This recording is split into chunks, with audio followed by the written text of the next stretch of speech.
Hello everyone, good morning সবাইকে। তোমরা সকলে কেমন আছো? আশা করি তোমরা সকলে খুব ভালো আছো। এই এখন থেকে আমি আমার ব্লগটি শুরু করছি। এই যে সকালবেলা ঘুম থেকে উঠে বাসি কাজ সেরে ফ্রেশ হয়ে নিয়ে আমি এখানে ড্রাই ফ্রুটগুলোকে রাতে ভিজিয়ে রেখেছিলাম, সেই ড্রাই ফ্রুটগুলোকে এখন খাবার জন্য বের করে নিচ্ছি। সাথে কটা খেজুরও নিয়ে নিলাম। ড্রাই ফ্রুটগুলোকে খেয়ে আমি এদিকে চলে এসেছি চা করতে। তো এই যে এদিকে আমি চাটা বসাবো, তার জন্য এখানে চায়ের বাটিটাকে ধুয়ে নিলাম খুব ভালো করে। আর গতকালকে দুধ ছিল রাতে, দুধটা খাওয়া হয়েছিল না, বেঁচে গেছিলো, তাই জাল দিয়ে রেখে দিয়েছিলাম। সেই দুধটা দিয়েই আজকে এই যে সকালবেলা চা করছি।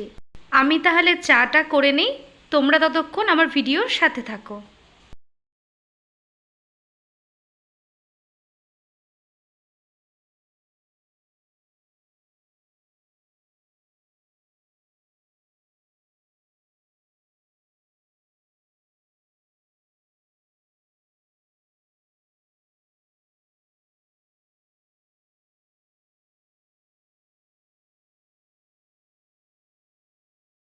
চা করা হয়ে গেছে, এবারে চাটাকে ছেঁকে নেব।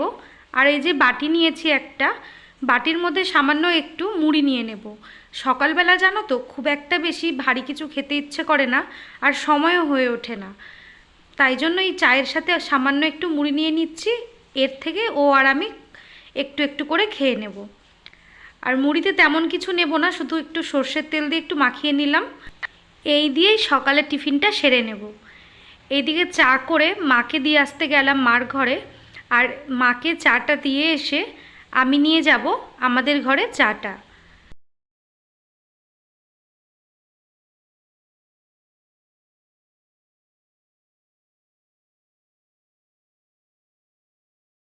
আমি এখানে চা নিয়ে চলে এসেছি। চলো তাহলে এবারে দুজন মিলে একটু গল্প করতে করতে চা খেয়ে নিই। জানো তো, আমার এই রোজ সকালে আমাদের সকালটা এভাবেই শুরু করতে চাই। এই সকালবেলা যতই কাজ থাকুক না কেন, ওর সাথে বসে সকালের চা খাওয়াটা দিয়ে না শুরু করলে যেন দিনটা একদমই ভালো লাগে না। তাই জন্য চেষ্টা করি বেশিরভাগ ওর সাথে একসাথে বসে চাটা খেয়ে সকালটা শুরু করার। এইদিকে চা খেয়ে চলে এসেছি রান্নাঘরে, ভাত বসিয়ে দিয়েছি। ভাত বলতে এখানে ভাতের জল বসালাম, জলটা গরম হতে থাকুক, ততক্ষণে আমি এদিকে সবজিগুলো বানিয়ে নেব। আজকে রান্না করব হলো কোয়াশ আলুর তরকারি আর সজনে ডাঁটা দিয়ে মটরের ডাল। তো এইদিকে আমি কোয়াশগুলোকে খুব ভালো করে কেটে নিচ্ছি। এই সকালবেলা জানো তো ভীষণই তাড়া থাকে রান্নার, যেটা রোজই থাকে। ও খেয়ে দিয়ে অফিসে চলে যায়, সেই কারণেই 9টা থেকে 10টা, 10:30 পর্যন্ত এত তাড়া থাকে যে তাড়াহুড়ো করে কোন কাজ আগে করব আর কোন কাজ পরে করব, এই নিয়ে খুব টেনশনে পড়ে যায়। সেই কারণে খুব তাড়াহুড়োর মধ্যেই সকালে রান্নাবান্নাটা শুরু হয়ে যায়। আর তারপরে সারাদিন টুকিটাকি খুব একটা বেশি ভারী কাজ থাকে না, সকালটাই বেশি চাপ পড়ে যায়। এইদিকে মা আমাকে একটু মশলা বেটে এগিয়ে দিচ্ছিল।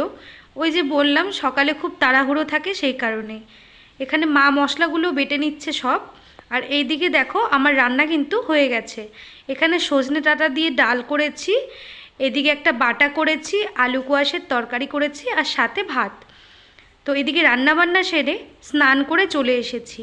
আর ও এদিকে অফিসে খাওয়া দাওয়া করে চলে গেছে। সকাল সকাল স্নানটা না করলে যেন ভালোই লাগে না, সেই কারণে রান্নাবান্না সেরে তাড়াতাড়ি করে সব কাজকর্ম করে ফ্রেশ হয়ে স্নান করে চলে এসেছি। আমি এদিকে চুল আঁচড়ে সিঁদুরটা পরে নিই। চলো ততক্ষণ তোমাদের সাথে কিছু মনের কথা শেয়ার করি। বিয়ের পরে হঠাৎ করে মেয়েদের জীবনটা যেন পুরো বদলে যায়। কি ঠিক বলছি তো?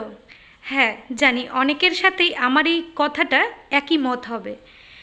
মেয়েরা কিন্তু একটা ছোট থেকে একটা বাড়িতে মানুষ হয়, বড় হয়, লালন পালন হয়, সম্পূর্ণ কিছু অন্য একটা পরিবেশ, অন্য একটা জগৎ। আর বিয়ের পরে ঠিক একটা অন্য জগৎ, সম্পূর্ণই সেই জগৎটা কিন্তু আলাদাই হয়। তবুও মেয়েরা কিন্তু অনেক কিছু সহ্য করে অ্যাডজাস্ট করে থাকার চেষ্টা করে। তো যাই হোক, আজকের ভিডিওটি এখানেই শেষ করছি। কেমন লাগলো কমেন্ট করে জানিও।